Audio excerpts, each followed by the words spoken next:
Hello student. आज हम physics का एक और नया टॉपिक अक्ष पर दूरी के साथ चुंबकीय क्षेत्र में परिवर्तन लेके आए हैं। इसको देखते हैं। अच्छा टॉपिक है, तो चलो इसको देखते हैं और इस चैप्टर को थोड़ा और आगे बढ़ाते हुए समझते हैं। देखो, अक्ष पर दूरी के साथ चुंबकीय क्षेत्र में परिवर्तन, मैंने इसमें बताया था कि जो चुंबकीय क्षेत्र अपने पास फॉर्मूला आया था एक लास्ट में, जो इससे पहले एक टॉपिक बताया था मैंने, वृत्ताकार धारावाही कुंडली के कारण कुंडली की अक्ष पर चुंबकीय क्षेत्र, उसमें अपने पास एक फॉर्मूला आया था। उसमें आया था v, लास्ट में जो अपने पास मान आया था वो आया था v, ये r/2 दूरी पर, यानी x बराबर r/2 दूरी पर एक मान आया था 0.72, और ये आया था v केंद्र पर चुंबकीय क्षेत्र का। ये अपने पास एक फॉर्मूला आया था। इसमें अब हमें ये देखना है कि इसका जो मान होता है ये होता है Vc बराबर mu not NI upon 2R, ये होता है इसमें mu not NI upon 2R, जो मैंने तुम्हें यहां तक बता दिया था। इसके बाद हमें करना क्या है, इसमें ये जो अपने पास मान है इसमें दूरी के साथ परिवर्तन देखना है हमें। मतलब ये जो अपने पास मान है यहाँ पर, ये x इक्वल टू है r/2 दूरी पर, इन दोनों के मध्य हमें यहाँ पे संबंध स्थापित करना है और इस संबंध को देखना है और इसमें एक ग्राफ खींचना है। इस ग्राफ के अनुसार इसको समझना है।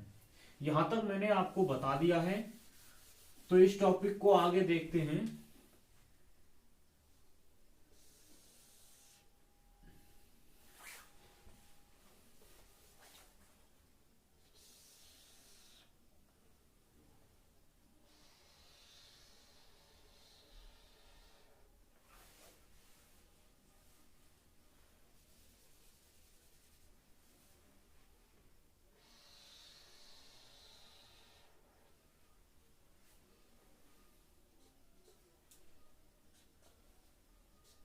देखो, ये हमने मान लिया है यहाँ पर प्लस x अक्ष, और ये मान लिया है हमने माइनस x अक्ष। ये मान लिया है हमने यहाँ पर 0 मूल बिंदु हो गया। अब हमें क्या करना है, ये x अक्ष के सापेक्ष हमें चुंबकीय क्षेत्र, ये हमने मान लिया यहाँ पर चुंबकीय क्षेत्र। कोई दिक्कत? हमें इस चुंबकीय क्षेत्र की दूरी के साथ परिवर्तन के लिए वक्र बनाना है। दूरी के साथ परिवर्तन के लिए अगर वक्र बनाते हैं तो यहाँ पे अपने पास सबसे पहले आता है केंद्र पर। केंद्र पर अपने पास जो चुंबकीय क्षेत्र होता है ये फॉर्मूला होता है VC, यानी केंद्र पर चुंबकीय क्षेत्र, सेंटर। अच्छा, चुंबकीय क्षेत्र जो अपने पास केंद्र पर आता है ये आता है अपने पास म्यू नॉट NI अपॉन 2R। ये जो अपने पास मान होता है ये होता है मैक्सिमम, यानी ये जो अपने पास मान होता है ये कैसा मान होता है, अधिकतम मान होता है। और ये कहां पर आ रहा है, यहाँ पर केंद्र पर। और केंद्र कहां माना है हमने, यहां पे, यानी केंद्र पर चुंबकीय क्षेत्र का मान कैसा होता है, सर्वाधिक। तो मैंने मान लिया कि ये केंद्र हो गया यहाँ पर, तो केंद्र पर चुंबकीय क्षेत्र, चलो मैंने यहीं पे मान लिया ये VC, ये केंद्र पर चुंबकीय क्षेत्र है। केंद्र पर चुंबकीय क्षेत्र का मान कैसा हो गया, सर्वाधिक हो गया। इसके बाद देखते हैं अपन x, एक अपने पास मान आया था कि x बराबर r/2 दूरी पर चुंबकीय क्षेत्र का मान कितना है, आया था। तो मैंने मान लिया कि यहां से लेके यहां तक ये r/2 दूरी है, यहां तक की दूरी हमने मान ली r/2, और ऐसे ही मैंने यहां तक की दूरी मान ली r/2, सेम दोनों में मान लिया। यहां तक की दूरी भी हमने क्या मान ली, r/2। दोनों की ये जो दूरी है हमने r/2 मान ली। अब ये जो r/2 दूरी है ये हमने मान लिया r/2 के लिए ये वाली स्थिति। ऐसे इसमें हमने ये मान लिया r/2 दूरी के लिए ये ला, मतलब दोनों के लिए बराबर बराबर मान लिए हमने, ये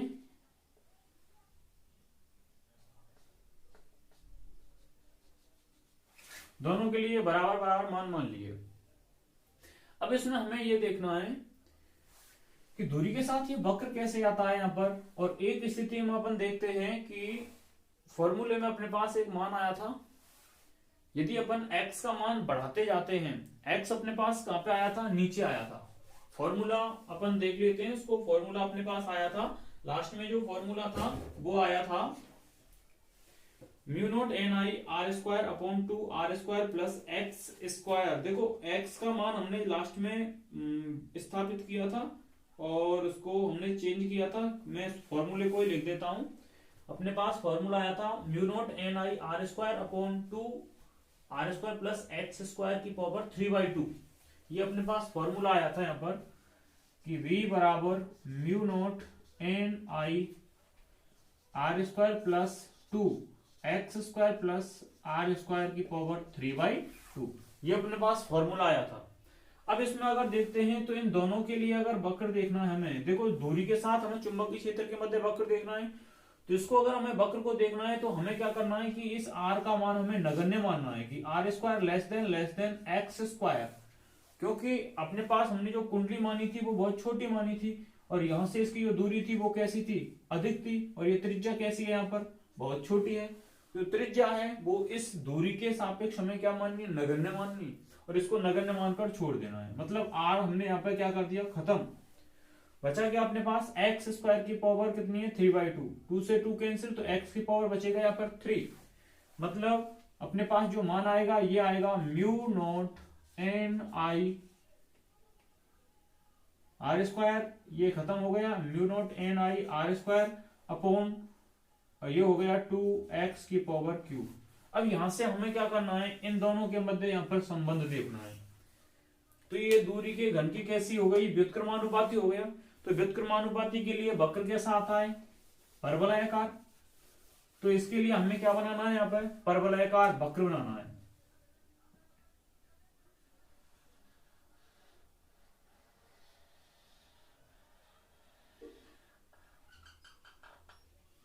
तो इस प्रकार से ये वक्र बनेगा। यहां से ये जो अपने पास बिंदु आया है, ये आया है यहां पर कितनी दूरी पर, ये r/2 दूरी पर। यहां पे भले इसको इस प्रकार से लिख सकते हैं कि ये तो है यहां पर r/2 दूरी प्लस की है और ये है यहां पर माइनस की r/2 दूरी, प्लस r/2 दूरी और इधर हो गई है माइनस r/2 दूरी। ऐसे ही इस स्थिति में इस वक्र को बनाना है।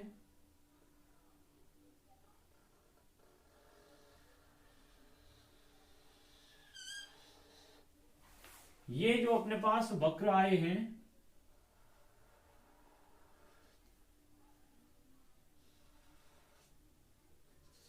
ये दो बिंदु आए हैं, एक तो है P1 और एक है ये P2। ये अपने पास दो बिंदु प्राप्त हुए हैं।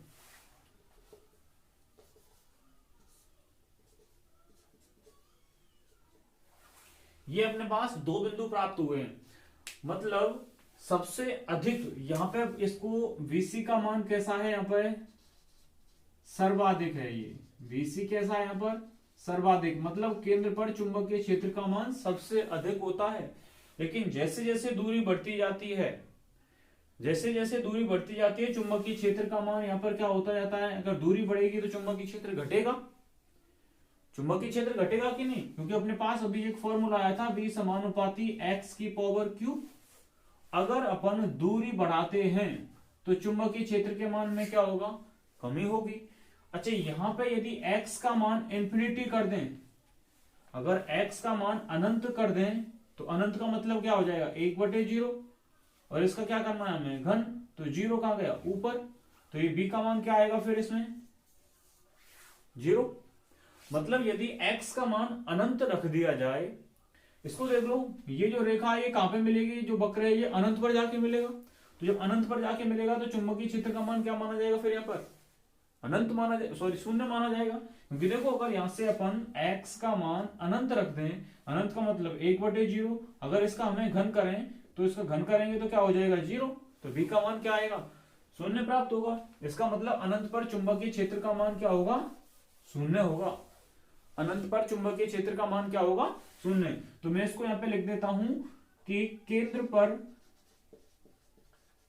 पर चुंबकीय क्षेत्र अपने पास क्या आया था, म्यू नॉट एन आई अपॉन 2r। ये तो कैसा होता है, अधिकतम। कैसा होता है, अधिकतम, जबकि एक अपने पास r/2 दूरी आई थी और एक निकाल देते हैं x बराबर 0 पर। अगर x बराबर 0 रखते हैं तो x बराबर 0 पर चुंबकीय क्षेत्र का मान क्या आता है? 0। क्या प्राप्त होता है? 0। तो ये अपने पास वक्र आया है। अब इन दोनों के मध्य की जो दूरी है P1 और P2, इन दोनों बिंदुओं के मध्य की जो दूरी है वो कितनी हो गई? यहां से यहां तक कितनी हो गई? r/2। यहां से यहां तक कितनी हो गई? r/2। मतलब इन दोनों बिंदुओं के मध्य की टोटल जो दूरी है वो कितनी हो गई? r। कितनी हो गई? r। और r हमने क्या मानी थी? कुंडली की त्रिज्या।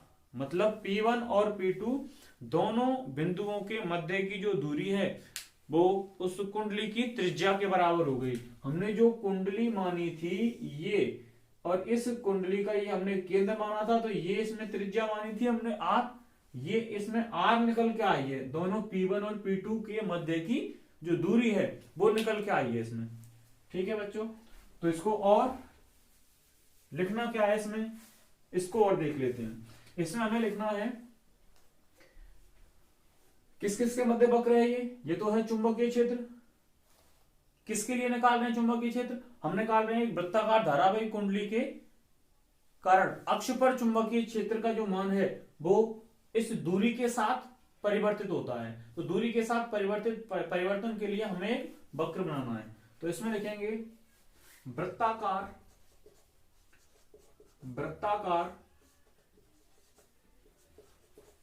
धारावाही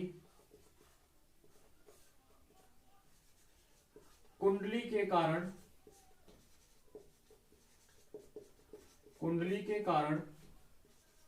अक्ष पर चुंबकीय क्षेत्र B का दूरी के साथ परिवर्तन वक्र दर्शाया गया है।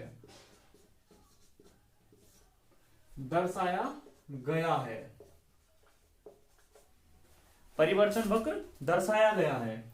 अभी अपने पास ये परिवर्तन जो वक्र आया है इसमें हमें लिखना है कि वृत्ताकार कुंडली के केंद्र पर चुंबकीय क्षेत्र का मान सर्वाधिक प्राप्त होता है। वृत्ताकार या कुंडली के केंद्र पर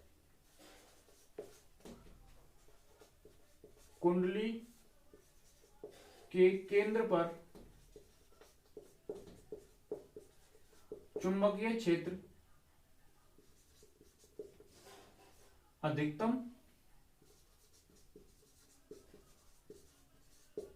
होता है। कैसा होता है? मैक्सिमम होता है। कुंडली के केंद्र पर चुंबकीय क्षेत्र का मान अधिकतम होता है, जबकि जैसे जैसे दूरी बढ़ती जाती है तो इन केंद्र से जैसे जैसे दूरी बढ़ती जाती है चुंबकीय क्षेत्र का मान धीरे धीरे घटता जाता है, तथा केंद्र से जैसे जैसे दूरी बढ़ती जाती है, जैसे जैसे दूरी बढ़ती जाती है चुंबकीय क्षेत्र का मान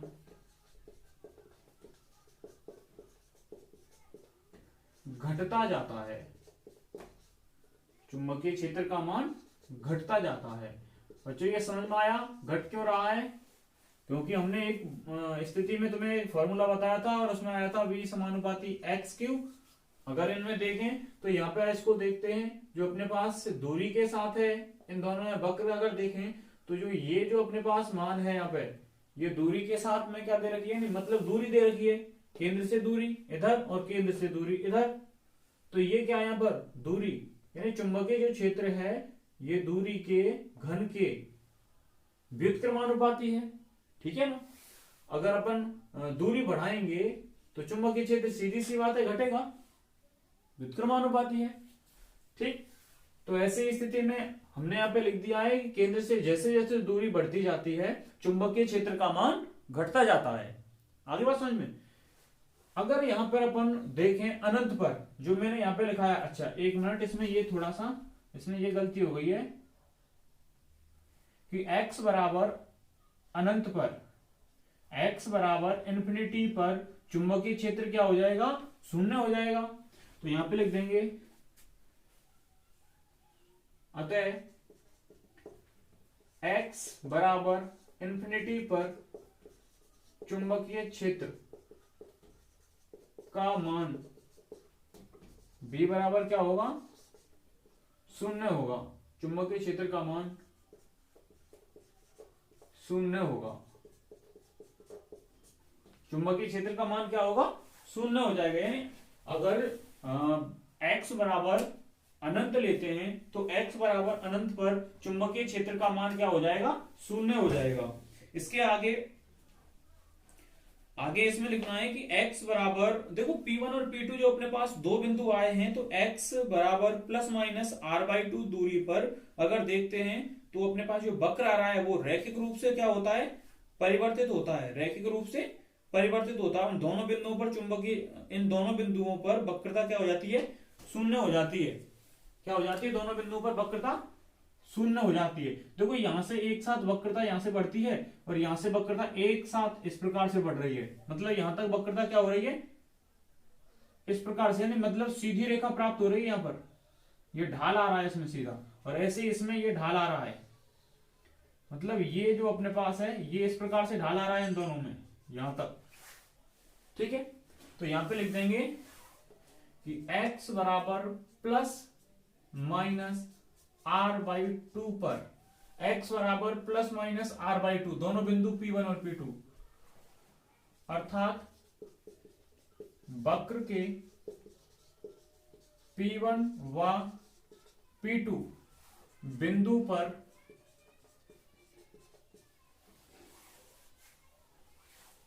वक्र के P1 व P2 बिंदु पर यहां पर जो अपने पास वक्रता आ रही है वो क्या हो रही है, यहां पर रैखिक रूप से परिवर्तित होती है। चुंबकीय क्षेत्र रैखिक रूप से परिवर्तित होता है। चुंबकीय क्षेत्र रैखिक रूप से परिवर्तित होता है। रैखिक रूप से परिवर्तित हो रहा है, लेकिन P1 और P2 के नीचे अगर देखते हैं तो यहां पर जो अपने पास वक्रता आ रही है वो लगभग कैसी है, यहां पर शून्य है। यानी P1 और P2 तथा इन बिंदुओं पर किन बिंदुओं पर, P1 और P2 बिंदुओं पर, इन बिंदुओं पर वक्रता शून्य होती है। इन दोनों बिंदुओं पर वक्रता क्या हो जाती है, शून्य हो जाती है। ठीक है ना। तो ये वैसे पॉइंट हो गया। इन दोनों बिंदुओं को अपन नति परिवर्तन बिंदु कहते हैं। ठीक है, ये जो अपने पास दोनों बिंदु आ रहे हैं P1 और ये P2, इन दोनों बिंदुओं को नति परिवर्तन बिंदु कहते हैं। अतः इन दोनों बिंदुओं P1 व P2 को नति परिवर्तन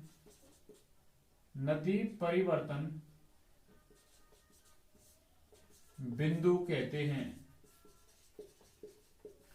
अच्छा, इसमें नति परिवर्तन बिंदु ही क्यों कहते हैं इनको, क्योंकि P1 और P2 दोनों बिंदुओं पर इनकी वक्रता का मान, मतलब इसकी जो ढाल है वो क्या आ जाता है, शून्य हो जाता है। यहाँ पे देखो ढाल एकदम शून्य हो जाता है। इसके बाद ढाल फिर एक साथ बढ़ता है। यहाँ पे यहां से देखो धीरे धीरे इस प्रकार से ढाल आ रहा है। यहां से आने के बाद ढाल एक साथ बढ़ता है। यहाँ पे सीधी रेखा प्राप्त होती है यहाँ पे। ठीक है, ऐसे इधर भी यहाँ पे सीधी रेखा प्राप्त होती है। तो P1 और P2 दोनों बिंदुओं पर जो ढाल है वो क्या हो जाता है, शून्य हो जाता है। मतलब वक्रता क्या हो जाती है, शून्य हो जाती है। ठीक है बच्चों, तो ये बात समझ में आई। इसके बाद उसमें देखते हैं तो इन दोनों बिंदुओं पर, इन नति परिवर्तन बिंदुओं के लिए दो स्थितियां अपने पास, एक तो प्लस r/2 और माइनस r/2, इन दोनों को देखते हैं।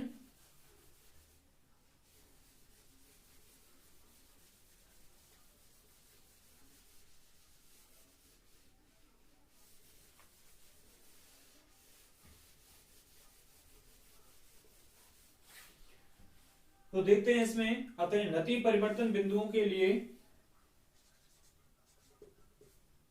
नति परिवर्तन बिंदुओं P1 व P2 के लिए देखो, सबसे पहला पॉइंट अपने पास है x लेस देन r/2। अच्छा, x लेस देन r/2 पर अगर देखें, x लेस देन r/2 कहां पे होगा? x का मान r/2 से कम कहां पे है? देखो, x का मान यहां से बढ़ रहा है, r/2 यहां तक है, तो r/2 से कम मतलब इस अंतराल में हो गया कि नहीं? ये वाला अंतराल आया कि नहीं? x less than r/2। ऐसे ही यहां पे आएगा ये वाला अंतराल, यहां पर x लेस देन r/2। यहां पे जो अपने पास वक्र का जो ढाल आ रहा है वो कैसा है? यहां पर धनात्मक आ रहा है। कैसा है? पॉजिटिव। तो इसमें लिख देंगे x लेस देन r/2 पर वक्रता कैसी होगी? धनात्मक होगी। वक्रता धनात्मक होती है। कैसी होती है वक्रता? धनात्मक होती है। Second point, x greater than r/2 पर, r/2 ग्रेटर देन r/2, और ग्रेटर देन r/2 कहां है? इधर से आगे, इस बिंदु से आगे। ये क्या है? यहां से r/2 से अधिक, और इधर भी क्या है दूरी? r/2 से अधिक। r/2 से अधिक अगर है तो यहां पर वक्रता कैसी आएगी? ऋणात्मक। प्रवणता मतलब ढाल ऋणात्मक प्राप्त होगा। x ग्रेटर क्यों होगा ऋणात्मक? कोई बता रहा है? ऐसा मत समझना कि यहां से तो ये इस दिशा में बढ़ रहा है, मतलब ऋणात्मक क्यों है? देखो, सबसे अधिक तो यहां पे हो गया, और यहां पे क्या आ रहा है? अनंत पर आ रहा है 0। तो यहां से धीरे धीरे धीरे धीरे धीरे धीरे यहां तक तो यहां पर इतना अधिक परिवर्तन नहीं हो रहा है, लेकिन यहां पे क्या हो गया? उसका शून्य हो गया। प्रवणता का मान शून्य। प्रवणता का मतलब dV/dx। प्रवणता का मतलब समझते हैं कि चुंबकीय क्षेत्र में दूरी के साथ परिवर्तन। देखो, यहां तक तो कैसा रहता है? नियत। अब इसमें देखते हैं कि यहां से आगे के लिए, अगर आगे के लिए देखते हैं तो जब यहां पे सर्वाधिक हो गया तो धीरे धीरे धीरे धीरे घटता जा रहा है। यहां पे क्या हो गया? अनंत पर जाके क्या हो गया? शून्य हो गया। तो घट रहा है, तो मतलब ऋणात्मक वक्र प्रदर्शित करेगा ये। तो इस दिशा में जो अपने पास वक्र आ रहा है ये कैसा है? ऋणात्मक। x ग्रेटर, अच्छा, इस दिशा में यहां पे भी ऋणात्मक और यहां से यहां पे भी ऋणात्मक होगा ये। तो x ग्रेटर देन r/2 पर वक्रता ऋणात्मक होगी या ऋणात्मक होती है। कोई दिक्कत? और x बराबर r/2 पर तो क्या हो जाती है? वक्रता शून्य हो जाती है। जो मैंने ये बात लिखाई है, P1 और P2 इन दोनों बिंदुओं पर वक्रता क्या हो जाती है? शून्य हो जाती है। चलो इसको भी लिखते हैं। x बराबर r/2 पर वक्रता शून्य होती है। वक्रता कैसी होती है? शून्य होती है। अतः चुंबकीय क्षेत्र में दूरी के साथ जो परिवर्तन आता है वो कैसा होता है? नियत होता है। इन बिंदुओं पर अगर देखें तो यहां पे लिख देंगे, चूंकि dV/dx दूरी के साथ जो परिवर्तन आ रहा है वो कैसा है? इन बिंदुओं पर नियत प्राप्त हो रहा है, मतलब कांस्टेंट मान आ रहा है। ठीक है, ये इसकी प्रवणता हो गई। अब इसको आगे देखें, इसका अगर अवकलन करें तो d2V/dx2, मतलब दो बार, देखो एक बार तो अवकलन इसका हो ही रहा है, मतलब d/dx, और ये है v। चुंबकीय क्षेत्र का दूरी के साथ हमने क्या कर दिया? अवकलन कर दिया। ये तो आ गया अपने पास नियत। नियत क्यों आता है ये? मतलब जैसे अपने पास कोई भी मान आ गया, दूरी के साथ हमने क्या कर दिया? यहां पर अवकलन कर दिया। चुंबकीय क्षेत्र का दूरी के साथ अवकलन कर दिया। ये अपने पास कोई एक कांस्टेंट मान आ गया, कोई एक नियत मान आ गया। अगर इस नियत मान का दोबारा से ही अवकलन किया जाएगा तो वो क्या प्राप्त होगा? अपने पास मान शून्य प्राप्त होगा। तो ये अपने पास मान आ गए। और एक लास्ट पॉइंट इसमें और लिख देते हैं कि अपने पास जो दोनों नति परिवर्तन बिंदु आते हैं, इन नति परिवर्तन बिंदुओं के मध्य की जो दूरी होती है ये क्या होती है, किसके बराबर होती है, ये कुंडली की त्रिज्या के बराबर होती है। क्योंकि अपने पास देखो यहां से देख लो, ये r/2 और ये r/2, टोटल कितना हो गया r। तो यहां पे लिख देंगे अतः नति परिवर्तन बिंदुओं कौन कौन से, P1 व P2 के मध्य की दूरी मतलब r, मध्य की दूरी कुंडली की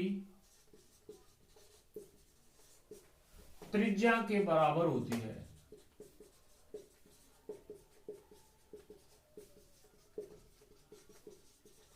कुंडली की त्रिज्या के बराबर होती है। ठीक है, तो ये यहां तक तुम्हारा टॉपिक फिनिश हुआ। तो ये अपने पास चुंबकीय क्षेत्र की दूरी के साथ में क्या हो गई, परिवर्तन का एक वक्र आ गया। ठीक है बच्चों, तो यहां तक समझ में आया होगा। ठीक है, मैं आशा करता हूं कि फिजिक्स को यथावत रखते हुए जितना हो सके उतना इसको पढ़ते रहें, और कोई टॉपिक समझ में नहीं आता है तो उसको कमेंट्स में लिख के जरूर पूछें। एक बार समझ में नहीं आता है दोबारा पूछें इसको, अगर फिर भी समझ में नहीं आता है तो इसका कोई दूसरा मेथड में आपको अपने सामने यहाँ पे रख दिया जाएगा। तो दोबारा से जो अपने पास मैटर आएगा वो थोड़ा इससे और इजी होगा। ठीक है, और किसी भी टॉपिक से संबंधित कोई जानकारी जो तुम्हें समझ में नहीं आई है, अगर ऐसा कोई टॉपिक है तो इसको तुम यहाँ पे हमारे सामने प्रस्तुत करेंगे, उसको एक बार कमेंट्स में लिख के बोलेंगे, मैं उसका सरल और सटीक तरीका तुम्हें एक बार और यहाँ पे करा दूंगा। ठीक है, तो धन्यवाद आज की वीडियो के लिए। और नेक्स्ट पार्ट जो होगा अपने पास 10वां पार्ट, वो उससे आगे आएगा। उसमें जो अपने पास टॉपिक है वो विद्युत क्षेत्र और चुंबकीय क्षेत्र दोनों को थोड़ा कंबाइन कर दिया है। ठीक है, क्योंकि उसमें एक चुंबकीय आघूर्ण पूछा है और चुंबकीय आघूर्ण का हमें जो मान निकालना है वो विद्युत आघूर्ण से उसकी तुलना करनी है। ठीक, क्योंकि जैसे ही अपन कुंडली में धारा प्रवाहित करते हैं तो धारा प्रवाहित करने पर उसमें चुंबकीय क्षेत्र उत्पन्न हो जाता है। ठीक, तो चलो उसको जस्ट इसके बाद में देखते हैं। थैंक यू, धन्यवाद।